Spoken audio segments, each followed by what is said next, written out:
The key to making traditional Jamaican rice and peas that taste just like your granny made it are in these very simple steps. Wake up at 6 a.m. to start your peas. You can't just rinse the peas, you have to baptize them. Soak them long and make them confess. Send your husband up the coconut tree. Actually, never mind that one. It's 2025, borrow a ladder and get a dry coconut. Ox the coconut, but I soon show you what to do with the trash. This coconut was spoiled, so I had to send for another one. Grate the coconut super fine so you can get the original fresh coconut milk.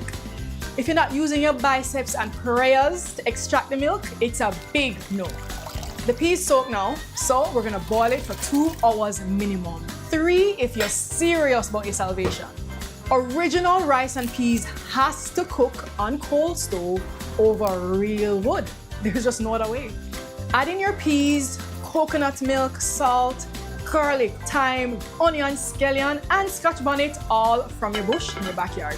Make sure you wash your rice, regular rice, no fancy jasmine rice here. This one needs respect and supervision.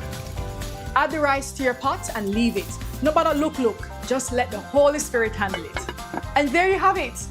5 hours later, super easy, original Jamaican rice and peas, just like Granny did. Or you could just try my Upper St. Andrew version like they did.